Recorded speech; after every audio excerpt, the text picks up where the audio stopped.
say now will be used against us. Well, yeah, hello, Think Twice Radio, and welcome to the Buffalo DOGE pre-show. We have a very exciting. Today's my first kind of Monday stream, so I'm hoping to make Monday Buffalo DOGE show because the Common Council meets on Tuesday. So I think this might be a good day of the week to help kind of front run the Common Council's regular meeting. And today we have a special guest who I'll keep for the regular show, so you tune in. But we have a guest, and we'll be speaking today about policing, and specifically artificial intelligence and data in the Buffalo Police Department. And it's especially timely. We just had some breaking news this afternoon that the Buffalo Police Commissioner, I think the official term is he resigned, but it seems like Acting Mayor Scanlon, terminated him, or as they say in City Hall, relieved of his duties. Twitch has accepted the stream. Thank you, Twitch. Welcome. We have Nick's World. Hello, Nick. He's one of our biggest fans, both my show and Small Talk with Matt and John. So looking forward to, you're chiming in. So YouTube has accepted the stream. Hello, YouTube. Facebook has accepted the stream. Are you ready to start? I'm ready. Are you ready, Maggie? Yeah. Okay. Yeah, Maggie, yeah. When the timer says on the air, you're on the air, okay? Okay. Oh, my.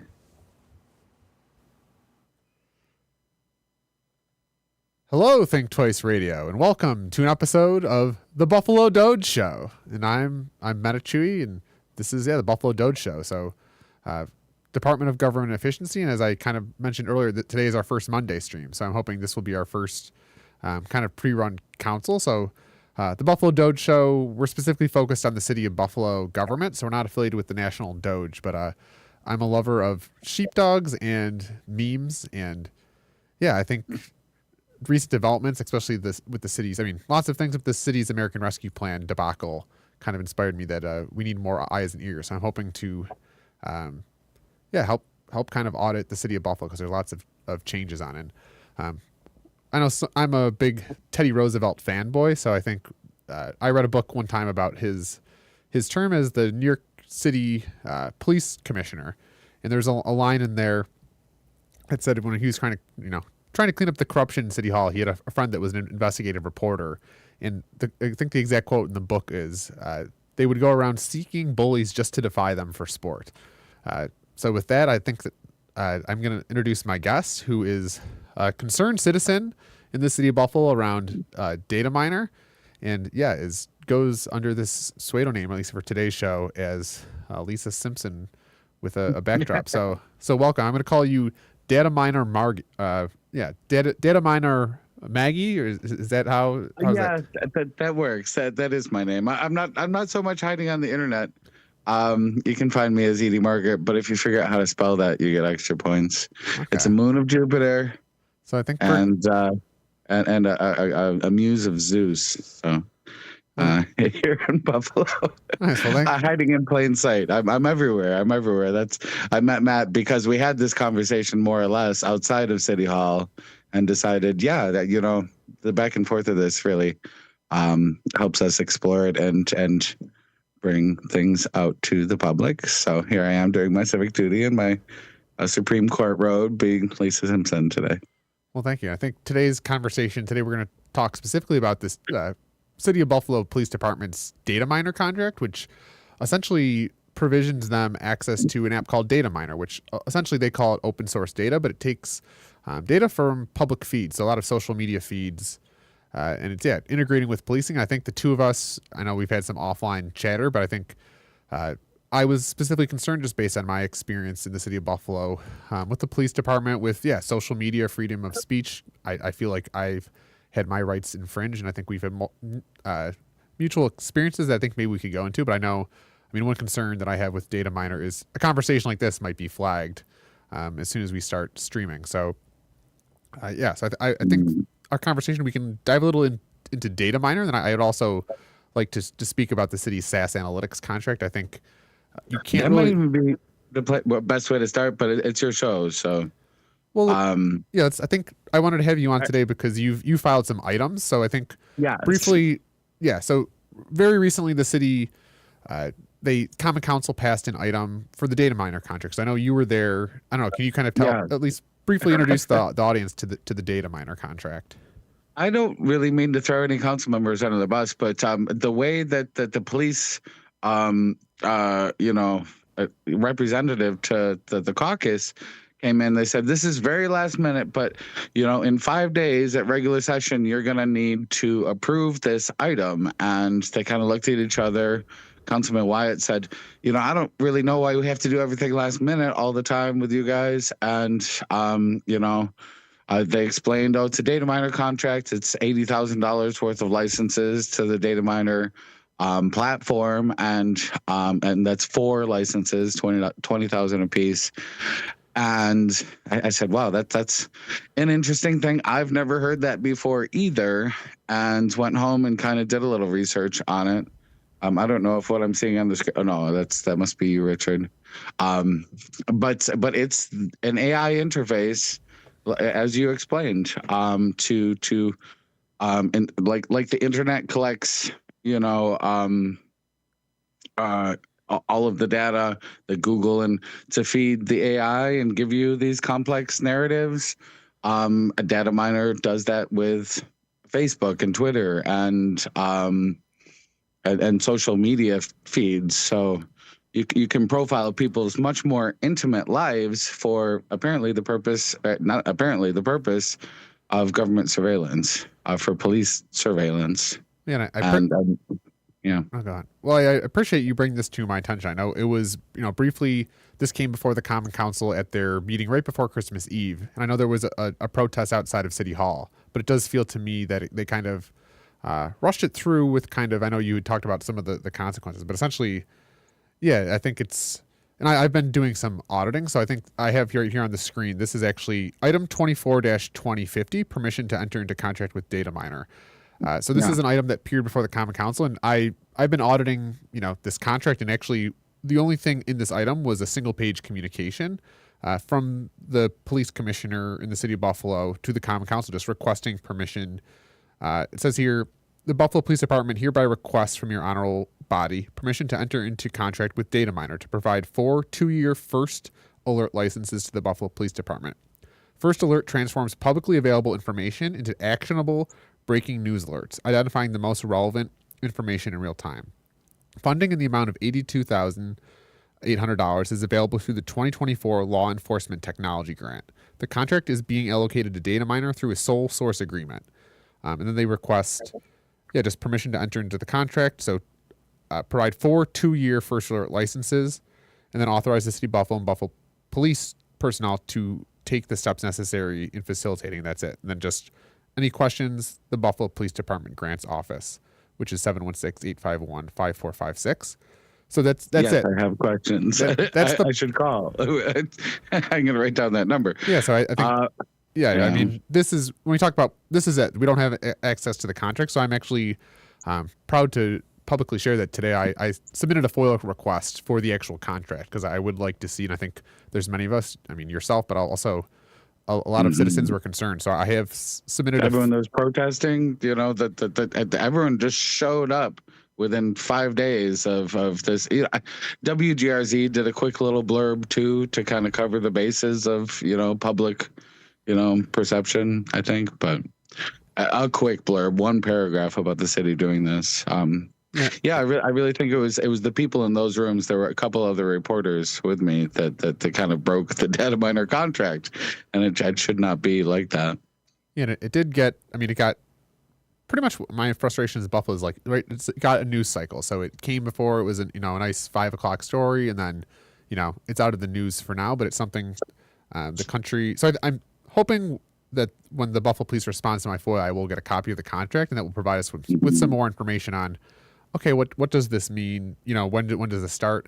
I know I've been auditing the it says that funding is available through the 2024 Law Enforcement Technology Grant. There's very little information about that online, but it does appear that this was part of like they got funding for essentially for kind of like terrorism at crowd events. So preventing something like a mass shooting like we kind of saw in Las Vegas, or obviously I think right the biggest concern. Buffalo, Buffalo, right? The shoot Tops on Jefferson. Yeah, so I think right we're kind of walking this line of obviously there should have been some way to prevent that, and obviously monitoring social media, hopefully maybe it could have prevented that, a mass shooter on Jefferson, but obviously there's also the potential for, a police state and surveillance of citizens. I know, you and I have both been somewhat critics, and I think I've spoken to many people around the city that have had, negative experiences, which I think, it's sort of big time critic. I will take the far left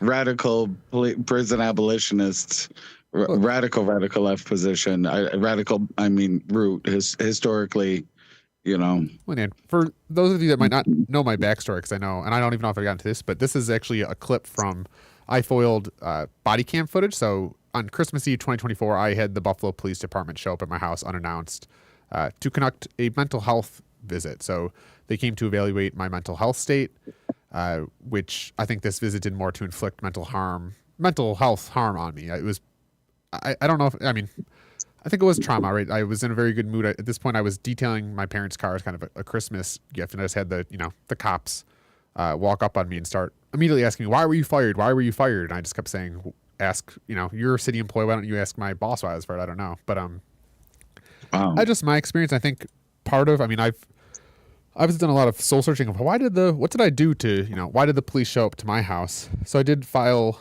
right? So the Buffalo Police Department showed up to my house because I believe of some things I had posted on social media. One, I'm the city's SAS Institute whistleblower. So I was employed by the city of Buffalo and was fired.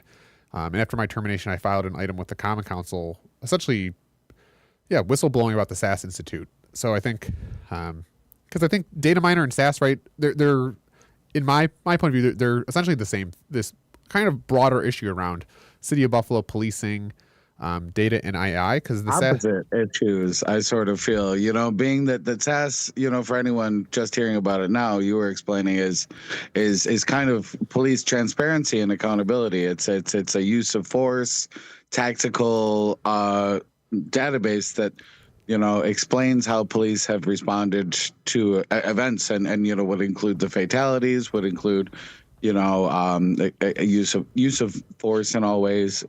Maybe you could just so that's correct, right? Yeah, so I'll give a little backdrop, but essentially we need to zoom back to the Buffalo police reform agenda. So after the murder of George Floyd is really the spark, what we all kind of remember the summer of 2020 in the pandemic, where there's this huge kind of national movement around policing, racial justice. And we had, obviously, right, we all remember we had protests right here in the city of Buffalo where we actually had a citizen kind of knocked over and bloodied on TV. So I think at that point, the city, they started promoting police reform. Miles Carter on Bailey as well. Yeah, so and plenty of people in the melee in front of the court building. Yeah, so this was like a pretty radical time in history, because it was this really, it felt like it was a wild time, the pandemic, but something that came out of that was the actual Buffalo police reform agenda. So this was an actual plan that was adopted by the Buffalo Police Department and approved by the Buffalo Common Council and the mayor to do serious police reform. Because I think I think it's easier for police critics to kind of get branded as like defund the police radicals. And I think any rational person realizes that there's a need for some sort of policing. You can't have, every man for themselves, right? If somebody shows up to Tops Avenue with a gun and starts shooting up, we need people to respond. But at the same time, there's some serious issues in the police department, whether you have, the city's budget is mostly police department. And I think you have some, I think the most egregious example is there's a police officer that was speeding and, hit a pedestrian on the sidewalk. That pedestrian is now a paraplegic. I think there was something like a $44 million, a massive lawsuit, and that officer, keeps his job. And it's not unique when you look at the Common Council items, especially the claims committee. So lawsuits against the city, there's many police lawsuits, and obviously policing's it's a hard job. It's a tricky job. And, but yeah, there's issues. And I think one, specifically the SAS Institute. So there was a bunch of items to reform the police, but in this Buffalo police reform agenda, number 10 was data transparency. So the 10th kind of bullet in this reform agenda was data transparency. So it said that working with the Buffalo Common Council, Mayor Brown secured a partnership with SAS, so a data analytics software and solutions company. And with SAS, state state-of-the-art analytics, the Buffalo Police Department is well situated to become one of the most data-driven and transparent police departments in the nation. Publicly accessible reports on the metrics regarding the implementation of the reform initiatives will also be generated to ensure accountability and transparency. The City of Buffalo is committed to joining the Police Data Initiative for ease of access. So this was 2020. It's 2025 now. And, for data transparency, no results of the SAS project. It was a $2.2 million contract. None of those results have been made public by the city. As far as I know, I'm the only person that's made any information public. So I've been trying to speak out publicly, and also did FOIL for the city's use of force data set. And that's just raw data that needs to be compiled by someone. Maybe a listener here will volunteer and call your number. But yeah, so it's also an incomplete data set. Am I wrong?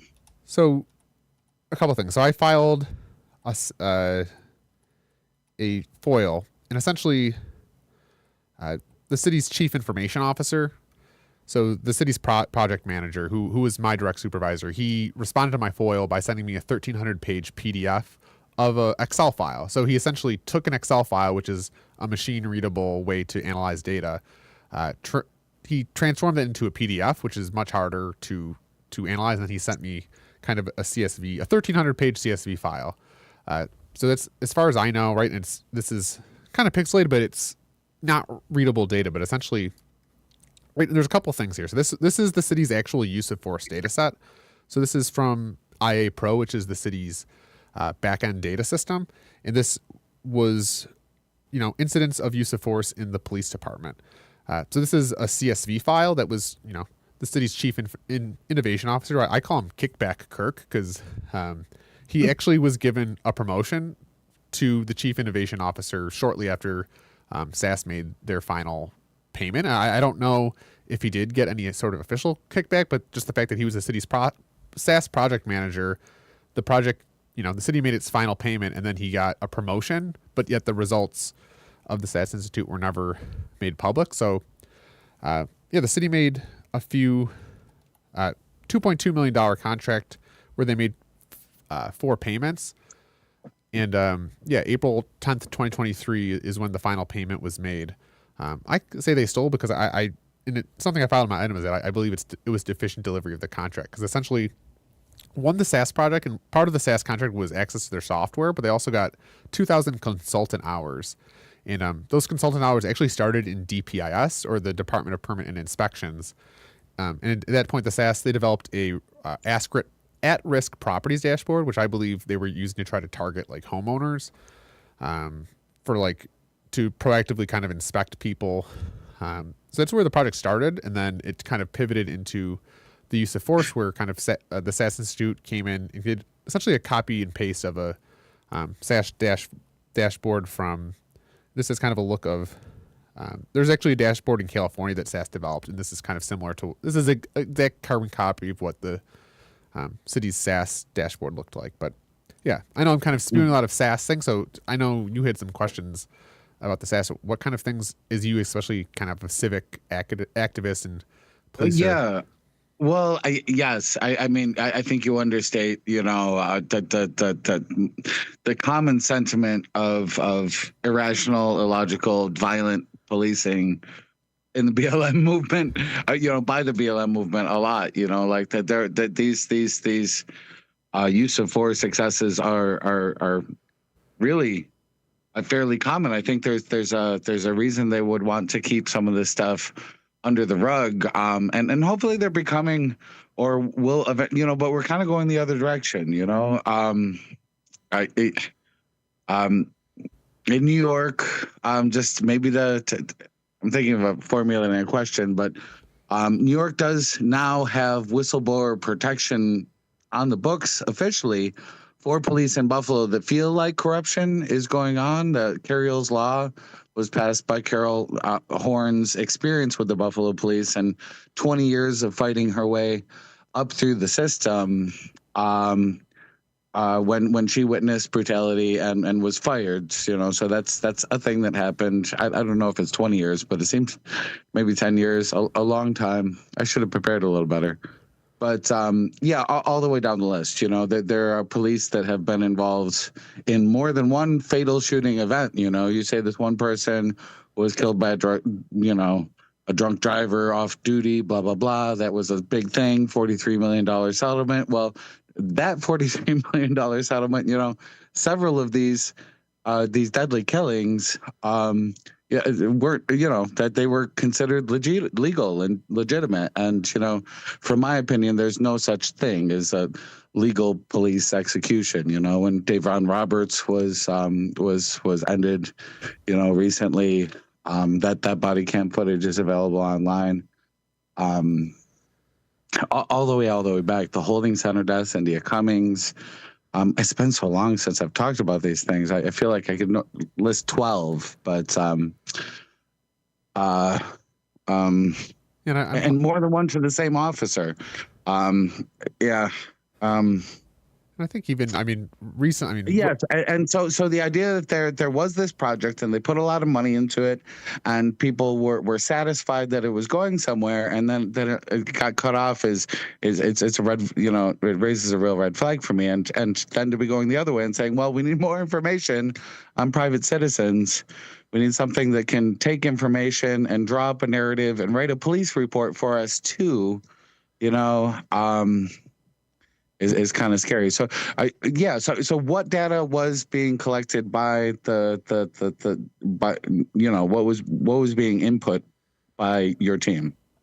So yeah, I guess my role in the city, I was in the MIS department, or the Management Information Systems department. So the project was signed, and this is the city's chief information officer, Daryl Springer. So he's the actual city employee that signed the contract. So I was part of the team. And my role in the MIS department was, I was kind of the technical person of sending SAS data. So I helped develop an automation that pulled data from city data sets, and then kind of we used a program called FME, which is an extract, transform, and load tool. So essentially we're extracting data from city databases, kind of wrapping it up, and then sending it in an automation every night to the SAS Institute. And then the SAS consultants, they were the ones that kind of then use the data we were sending them to use, the innovative analytics platform that they had developed. So essentially, yeah, my role was developing scripts and connecting to different data. So we sent them tons of data. I mean, most of the data that was sent was from DPIS data. So it was a combination of. So the SAS Institute has this whole data set that you have in PDF form in their possession as well. I don't know what happened to it. I mean, dashboards were developed. There was, the city did have 2,000 consulting hours. The consultants, the lead consultant, his name was Pritham Morakanda. So he was, let's see if I can find a picture here. But yeah, we had a consulting team, and really essentially the issue with the SAS Institute, this is the SAS consultant. His name's Pritham. He was, the lead consultant, and I call them, they're called SAS, but I call them snake analytics salesmen, because they're very slick, extremely slick. Like even me working with them and knowing that they were it was a combination of incompetence, and two, they were very privileged and just genuinely did not care. Right? They're part of this industrial complex where they just go around from government to government, getting government contracts. They're really just salesmen. They just have these buzzwords. But yeah, I mean, the kind of data I would want to see is actually not always use of force. I'd like to see the longitudinal data on what happens after someone gets pulled over or gets a lot of parking tickets in a poor, impoverished economy. I'd like to see deep sociological impact data on policing, because I think the less policing that happens almost all the time, the more that the public safety actually gets better. I'm one of these defund the police things. I'm like, let's figure out how to do something differently. Right. Yeah. And I think the utopia, right? The utopia is that we're all singing Kumbaya. Everyone's holding hands, singing songs, world peace, world peace. There's no violence, but we're not there yet. We need some sort of thing. But there's many issues with the policing. I know right before Byron Brown left office, he renegotiated the city's police collective bargaining agreement with essentially no concessions. And I know there was some pushback from the city's oversight board, I think the Buffalo Financial Services Board, or they have some acronym, but they actually said there's no way to fund this, and they just passed it anyway. And I know, one of the things my council member Mitch Nowakowski, there's actually footage of him during the whole police reform agenda saying, when the police CBA comes up, I'm going to really push for residency requirements for officers. And then, that moment came, and then it was convenient to say there, and then they just passed it with no residency requirements. And I know they actually eliminated the need for the commissioner to live within the city. So previous to the new CBA, the commissioner had to live in the city. And I think there are some tenure requirements. I think it's something like you can live 7 years, and once you're 7 years. And I think it's kind of created this dynamic, right, where you have lots of officers and lieutenants. A ton of them are making actually more than the city's mayor. So the chief executive officer of the city is making less than a lot of the police force, because there's really a culture of, overtime. I think there's some investigations by the Investigative Post that showed we're already like $20 million over just the police overtime budget line. And I know, like, my police behavioral health unit visit, they came at Christmas Eve, so I'm sure they were getting double, triple pay to do what was in my perception a sham mental health visit. So they get overtime every time someone complains and takes them to court, and they have to go defend themselves. But I want to contextualize that a little bit too, because you say we can't live really in a world without policing and blah blah blah, and I'm not really going to debate that, but I want to the reality of the city of Buffalo, and the reason that residency requirements were being put forward by the Police Accountability Board, is that Buffalo kind of upholds a racial caste system that is palpable. Like the generational wealth of a black family in anywhere in America is 15% of that of a white family. And obviously there's all the historical reasons from slavery on to redlining why that happens, but it's still here. That is a core difference between being born racialized black and being born racialized white. I don't know what the most current statistic is, but it used to be 1 in 5 black men are in custody of the criminal justice system in America at large. Buffalo is no exception. May be a standout scholar in keeping the black community in its place, or what have you. This isn't really a conspiracy at this point anymore. And you can live in the less segregated, more homogeneously racialized white areas of Buffalo, but Buffalo at large, it gets less and less integrated still. In 2025, when we've got African American politicians, and we think we're all colorblind.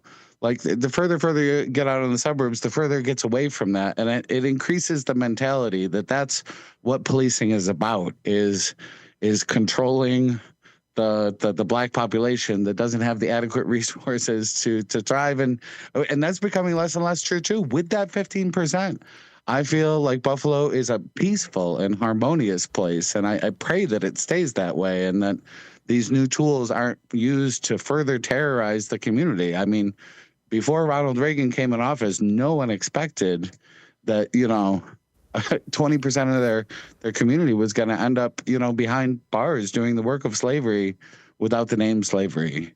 And for years, that's kind of what happened. And so, reparations in the bigger sense is going to have to be part of our civic dialogue to find any sort of peace. And, in the modern monetary sense, reparations is an investment in the future. It pays back. It builds GDP. There's no reason to suppress other cultures, except, I don't know, petty jealousy and historical consistency. But that's just a whole lot of backdrop to policing in general. What is a police officer?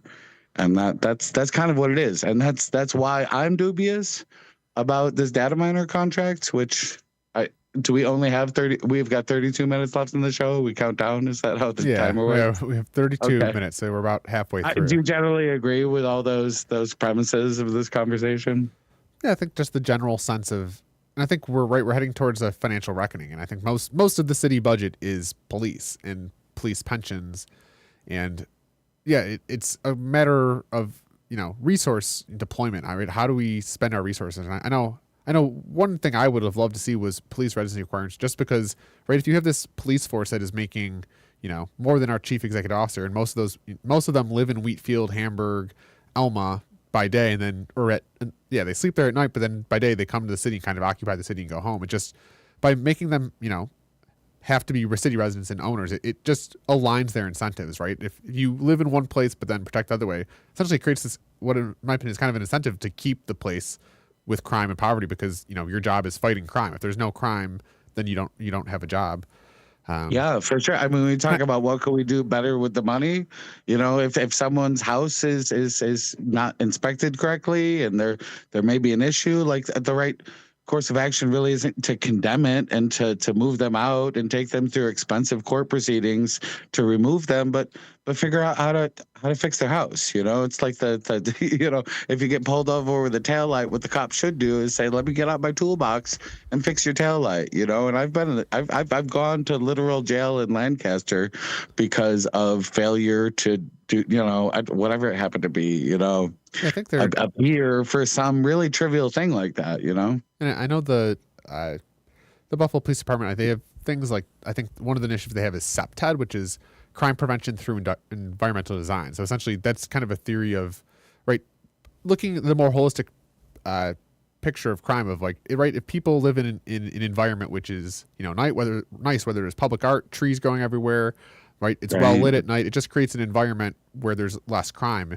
And I know the PPG, Partnership for the Public Good, they recently had a podcast about kind of integrating social work into policing. So instead of, every single dispute just getting a call to 911, right? Sometimes you need officers with guns to show up. Maybe sometimes that's the best result, but sometimes, someone's just having a mental health crisis where maybe they need an officer, but they just also need someone to talk to or someone to kind of de-escalate. And I think, right, part of policing is they're being asked to do kind of be everything. They're social workers. They could be first responders.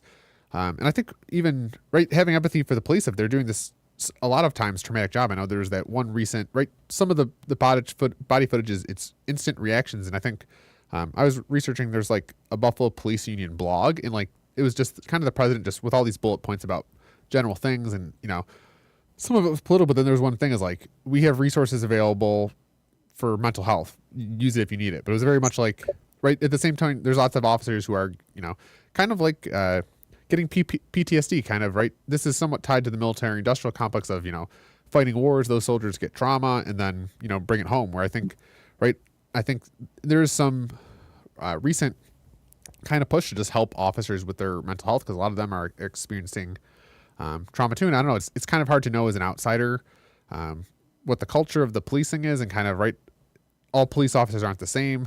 I think, sometimes we use the term bad apple, but I don't think anyone gets into policing because, they want to be a bad guy, right? I think the vision I kind of grew up as policemen is they're heroes, right? They're doing, heroic work every day. And I think there's just a need, right? I think transparency is good because, it just helps, right? It helps build trust if things are transparent. I know one of the things recently right before the show that happened was the city's acting mayor fired the commissioner, which is kind of weird because just last week, the Buffalo Police Department, so the BPD with acting mayor's name on it, on a headline, just was promoting, crime is down. Look at all these crime datas, and then the commissioner gets fired a week later, which I can't speak for the mayor, but it makes me wonder if like I my mind wants to go to the bigger conspiracy all the time. Was Brown replaced for someone that was more open to Dataminr? I mean, I really wonder what the nature of Dataminr is. The resolution that I put forward, and the conversations that I'm attempting to have with the council people right now is we need to see it. They're saying we got these 4 contracts. Of course, one will go to the chief of police, and the other 4 are probably somewhere down the police hierarchy. But the city really needs to explore, what does this do? Like a ChatGPT can take your, spoken, facts that you want to present, and turn it into a narrative, I guess, it deep dives Facebook. It has crowd, it uses GPS data. What I'm hearing is that it's the Dataminr Corporation that has the contract with Israel that's monitoring in-home conversations, people's cell phones, anything that's tappable, and compiling them because, AI does a really good job of taking huge data sets and searching them like an internet and speaking like a normal person as it brings them out. And you know, as we know that in Israel there's huge repercussions to being flagged by the Israeli government. Your whole housing complex and everyone that lives even next to you may be obliterated by a 2,000-pound bomb because they've labeled you a terrorist, you know, and you know, so even the idea that we would enter into a contract ethically with a corporation that abets that sort of state-sponsored terrorism is, you know, like we shouldn't, you know, they gave it to us for free. I guess we get to take a good look into it, and I think that that's what we should do. Is body slam this back on them and really understand what this program does, and maybe whatever version of it we are allowed to see. Yeah, I think even as the Buffalo Police are allowed to see, but we should see exactly the same version as the Buffalo Police sees, and we should dive into that as an ethical issue. We should have ethical, you know, scholars discussing how best should we do this. And I'm sorry to take so much time and space, but I think there is an ethical way to do policing. I'm not the farthest right, all cops are bastards kind of punk. You know, I think the good apples haven't been yet capable of you know, getting rid of the bad apples, which is a really important, you know, thing to notice. But yeah, about the ethics of policing, I've got a brain fart. I just quit smoking cigarettes. Well, that's all right. Yeah, I guess I do want to push back a little bit on your point that you made about it being free, and I know that's right. That's how the police, you know, kind of monitored the council of, oh, it's not our money. You know, this is, you know, a free software. So essentially, I did a little auditing, and it looked like the city of Buffalo did get essentially a grant from the Justice Department. So right, the money is coming somewhere. I think it's the idea that it was free, right? It's not technically City of Buffalo money because we got this grant, but the idea is if we're not getting Dataminr, we could spend that grant money on something else. We could finish it, finishing that use of force database, you know, making transparency a reality instead of diving right into, well, who's the next criminal? How can we suss out the next criminal? Yeah, and even that, you know, those policing tactics are let the petty crime go, because under Ronald Reagan criminology, you know, you get the biggest kickback for the largest bucket of drugs that you bring back to the station and the largest bucket of cash you bring back. So, you know, in some ways, policing benefits from organized crime. You know, any TV show about drugs will kind of point to this, you know, watch The Wire. And like, that's kind of how it works, right? Yeah. And I think the city does have a track record here, right? The SAS Institute is this larger scale thing of they already did fail, because I think a lot of the rhetoric in the council when they approved the SAS contract was around, I think the CIO at the time, he said it was a way of using, you know, AI to do predictive modeling. Right. The city's so the chief information officer who signed the SAS contract, which in my opinion, a failure. And I challenge anyone with the city to prove me wrong that it was a failure, because if it wasn't, then why isn't it public? But the city's chief information officer, there's no repercussions for him signing that contract. Kirk McLean, who was the SAS project manager, and I believe he was the one that wrote the city's smart city like RFP for the SAS. He's got a promotion. He's still the city's chief innovation officer. So I think there's a track record, and I think you made a good point too, and we had talked kind of offline about how just casual it was, right? This is a very serious kind of, right? We're moving this direction. This is a philosophical, moral, ethical, complex issue that needs to be debated. I think, I appreciate you if you were just kind of in the caucus, caught your eye, and you kind of run with it and bring attention to. But this is a really ethical, this is really a philosophical issue that's not getting the attention. It was just kind of like a nice little, 5:30 news bite for a week, and now it's out of the news. But I'm hoping my foil for the actual contract, I want to see the contract. Like you're saying, we need openness, we need transparency. I know the city council actually has a police oversight board that doesn't meet. I think their next they met last January 2024, and their next meeting is June 2025. So 18 months with no oversight, and that's the kind of thing and no pay, and they just doesn't seem to be reporting to me to like public safety being even on the table. No matter how much we spend on these processes, and AI, I mean, any sort of generative AI is a power amplifier, and so it depends on what you use it for, and I really would love to see more public safety solutions like considered, like figure out, well, who does the community think are predators that may need to be rehabilitated? But all these jingoistic things we say about the system, which is horrendous, heinous punishment that is, like put return sex offenders into residential neighborhoods with small amounts of oversight and make them announce themselves in the neighborhood. It's almost like the design is trauma. And so I feel like debunking these concepts, and challenging them, and like I said, it's a radical philosophy. Figure this stuff, check the facts on how these things actually shake down. And wouldn't it be amazing if we were putting our best minds to work and pairing them with the AI to give them the immediate data and the immediate feedback that normally takes investigators and sociologists a long time, programmers yourself, these 2,000 hours that you poured into this project, that could cut some of that time down, rather than just saying, hey, bring me to the camera on Bailey and Delavan, zoom in on the southeast corner, what's going on over there, who's involved, scan the faces, what are their names, do they have rap sheets, like doing police work by remote control, which is that's plausible. That's what I think Dataminr does, honestly. Like, prove me wrong. Right. I want to see it. Give me one of these licenses. And I guess my worry, and I think just based on my personal experience of, making posts online that I don't believe were threatening, but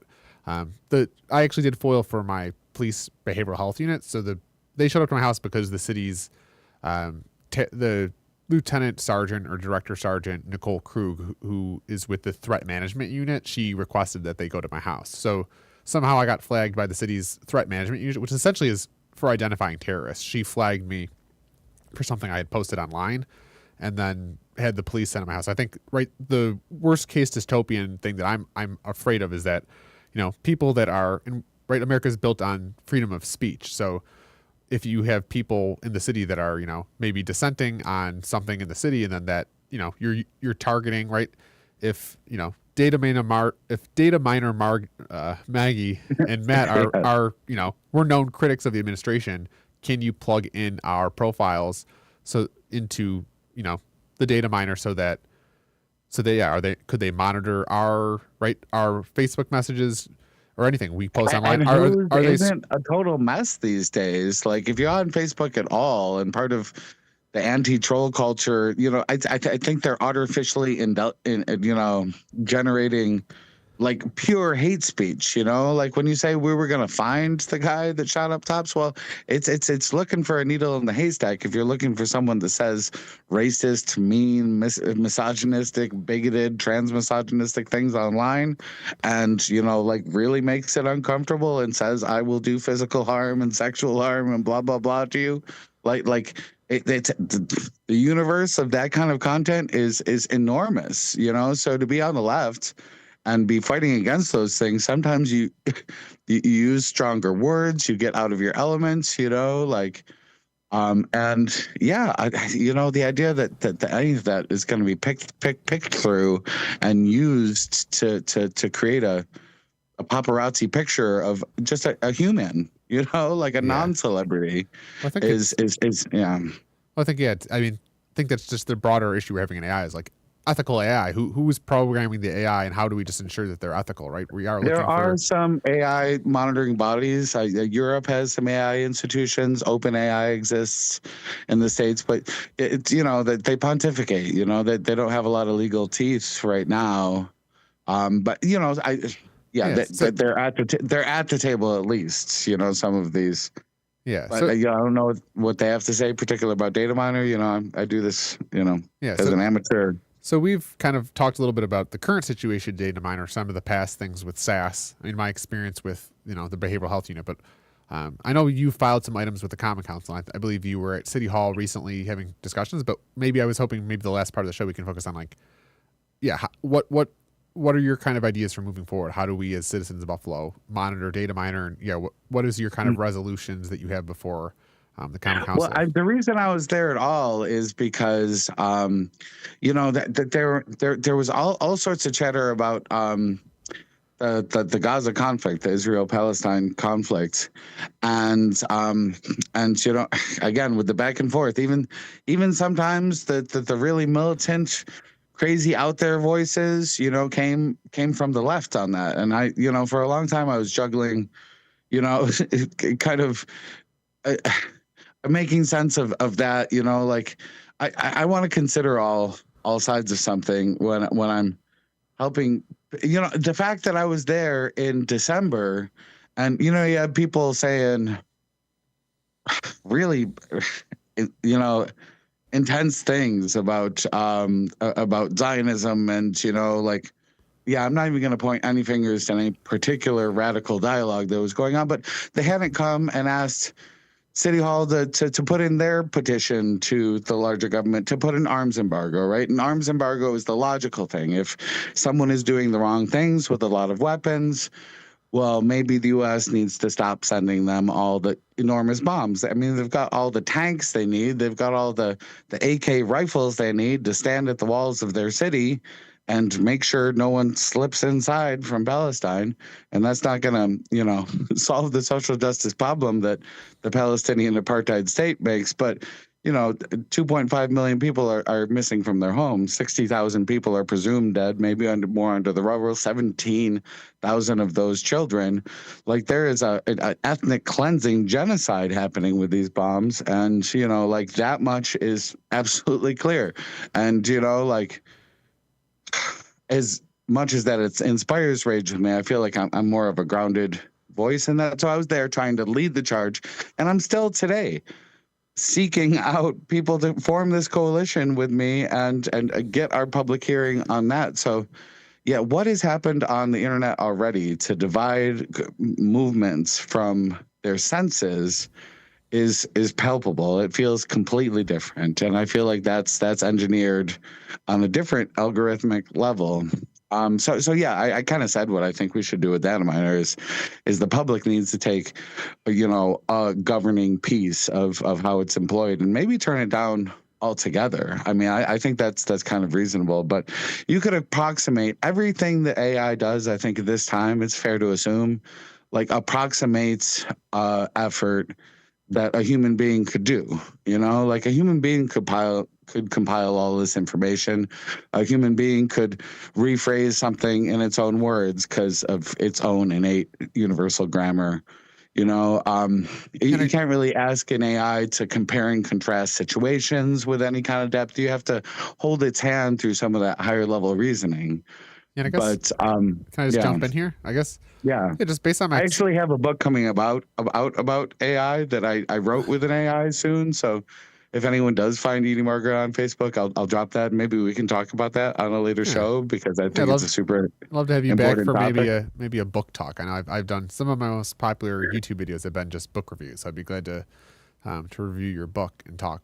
But I guess Yes. I want to talk a bit about, part of my concern with the Dataminr, especially given my experience just working for the city on the SAS Institute, of the police department, they don't have many, if any, data people on staff, right? Most of their staff is, rank and file officers, lieutenants, detectives, whatnot. But when it came to actual, like, data literate people, a lot of they kind of farmed it out to MIS. And I know one of our MIS employees actually had to get, like, a clearance to go into the police department's data system, which is IA Pro, which was just some software developed by a guy that, has the contract. And then, so one of the MIS employees went into the police, got access to their data system, wrote a script, and then sent it back to MIS. So really, when it comes to data, a lot of, the police department just relies on kind of SAS consultants or Dataminr consultants to kind of, or IA Pro people. So there's really kind of an outsourcing of, they're really just end users, right? They have no kind of data fluency. So they're, in a lot of their analysis, crime analysis, they kind of farm out to I think it's the Erie County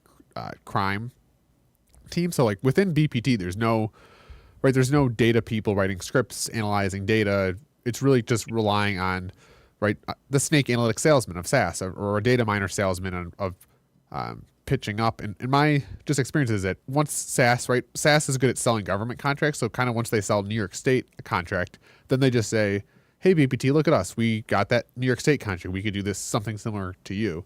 So there's really not, like you're saying, there's no the idea that BPD has some analyst that's like using ChatGPT to analyze data is not really a thing. They kind of just rely on these. Sure, even corporations. Dataminr, the idea that it's a big, powerful piece of software is kind of a red herring in itself. Like basically what empowers Dataminr is that Twitter signed contracts with Dataminr, that Facebook signed contracts with Dataminr. That Facebook says, yes, what people meant when they put the little global logo and said, make this public, is put this on the searchable database of the world history. And I don't think that's what we meant. I think we meant that anyone that's not in our private friends group that we may want to share something with can come find this thing and maybe become part of our private friends group. Or, we just generally want to share it. We use it, but currently ChatGPT can't do those things. If you say, oh, would you go to somebody's LinkedIn? They say, no, that's not in my data set. And now the Buffalo Police are going to get a larger data set because of what I think is a privacy breach by Facebook. I keep saying Twitter, X, whatever the fuck, really, whatever the fuck. Right, it's really just funneling feeds from all sorts of. That's all it is. Twitch, Reddit. There's no magical big thing that Dataminr is that can even be taken out of anywhere. AI exists in all sorts of places, and shipping container mobile units, and it's not enormously insanely big, and once they're trained they use a little bit less power, but yeah, it's the information that we've allowed it to have. Dataminr has that, because they've made these contracts. And that's why hopefully if I can get my hands on the actual contract, we can see what are kind of the deliverables of this contract. I know I'd love to see, what's the algorithm behind it. I know, right, there's four accounts. I'd love to know which, who on the account. I would pretty much get that this is somewhat related to the threat management unit, which is the unit that sent people to my house. But I'm sure, the TMU will have the memberships. I'm curious, who in Buffalo Police has one of the 4 accounts? And like you're saying, we just need more information. Yeah. So how do you think, what's your kind of goal?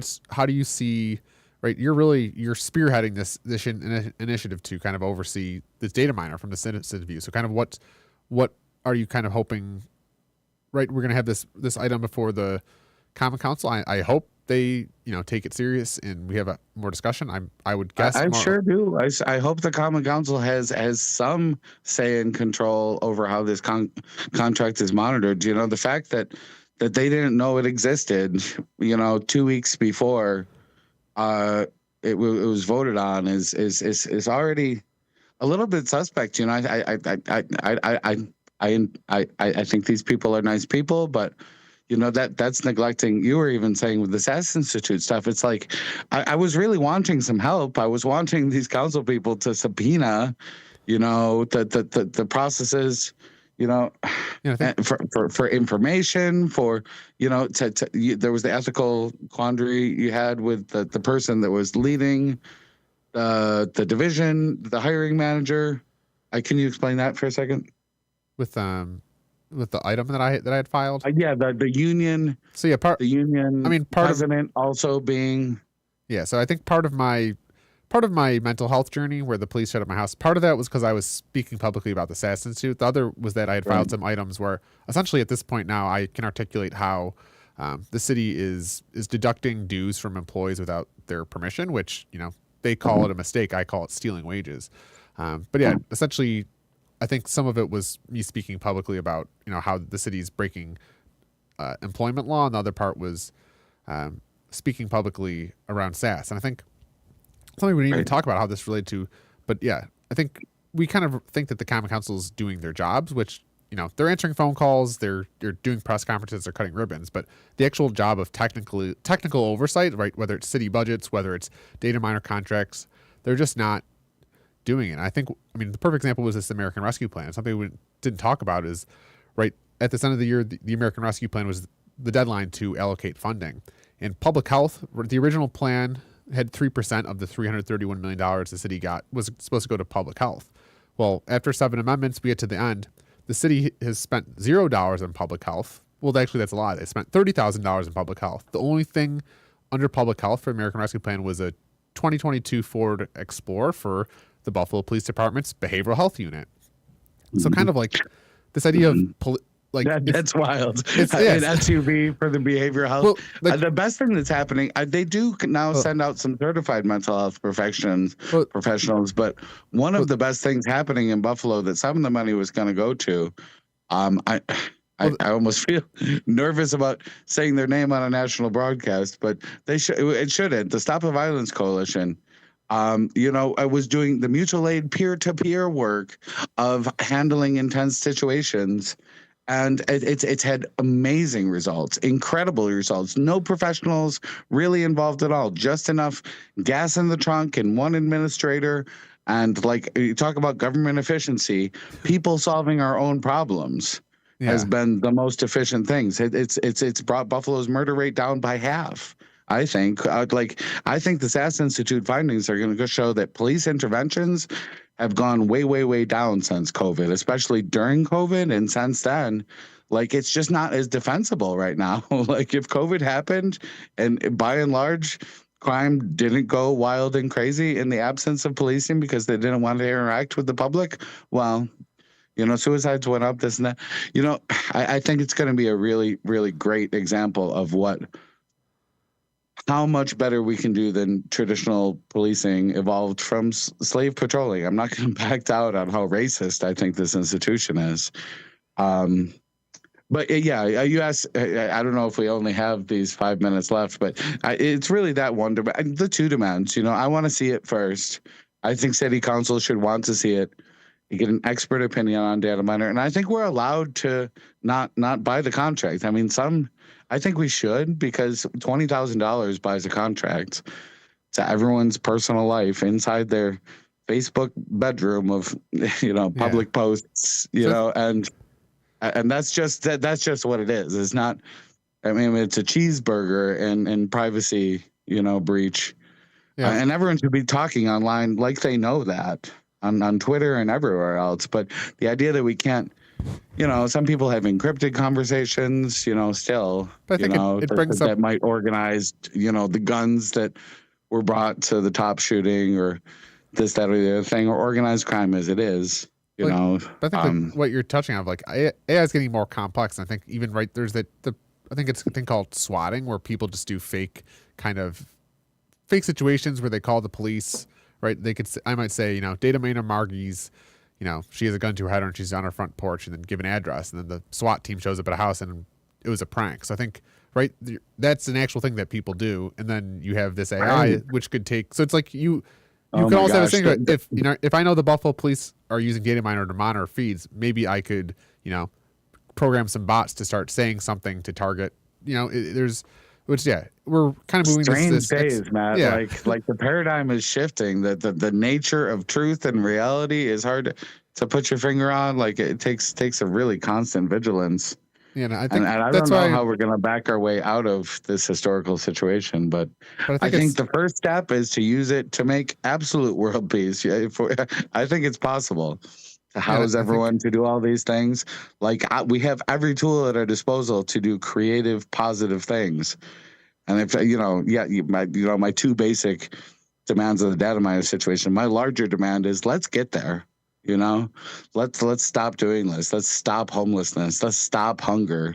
Let's use all of this creative capacity and predictive capacity and putting it into all the right words and all the right policy and all the right legislation and all of that work we've got helpers for, now. I think we all want, the kumbaya city. I think a lot of the issues of kind of I sure as fuck too. It seems like the current policing or past policing has been more reactive. We react when crime happens, where we should start kind of moving towards a proactive approach of, let's prevent crime before it stops, right? If people have food, people have shelter, people have enough income, right, to even enjoy life, there's no need to go, rob a store or something, because if you're taking care of, if you have a quality of life, if you even have a sense of purpose, so we have good employment opportunities, there's really, I don't think people are criminals because, they want to be criminals. I think if there's a path, then I think it's kind of the larger kind of erosion of middle-class life. But I think, and I think I'm inspired by your kind of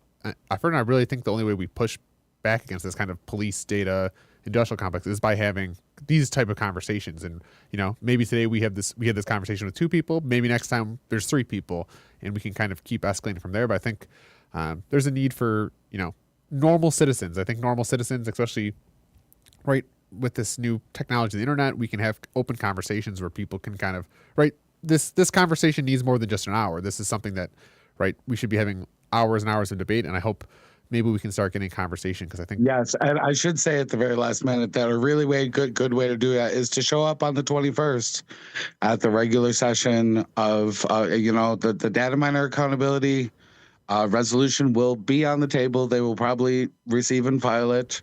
I actually can't even be there in person, but last time there was a large protest contingent, and just be there in the room. Let them feel the presence of the weight of what they're deciding to do.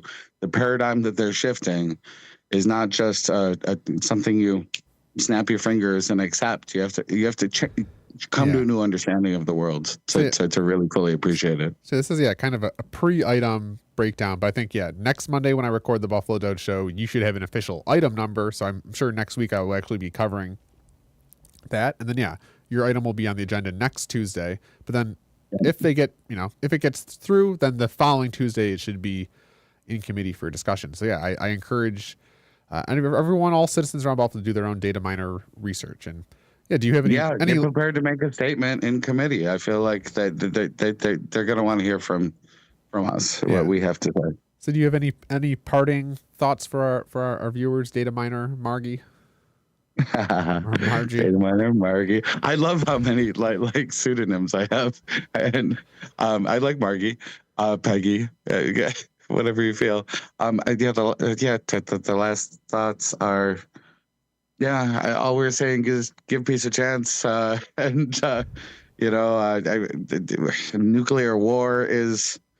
Let's disarm the nukes, because that's kind of terrifying. That the sociopaths that are getting pushed into a corner in Israel are, they've got a lot of nuclear weapons that could literally set the atmosphere on fire. So world peace is like, it's gone from something that is a nice idea to an urgent necessity for society to even survive this very moment. Like, if we let there's anything less than the provision of moral dignity to lots of people at a fast pace, I think we're just going to see the devolution of a lot more things, civility, in the biggest way, underneath these auspices of efficient management. Well, on that note, thank you, Dataminr, Margie, and I'm looking forward to future Dataminr conversations. Okay, thank you so much. This has been an honor and a privilege. Yeah, world peace and kumbaya. Till next time, world peace and kumbaya. That's the Buffalo Doge show. Till next week. Fuck the police. Yeah. Okay, bye. Bye.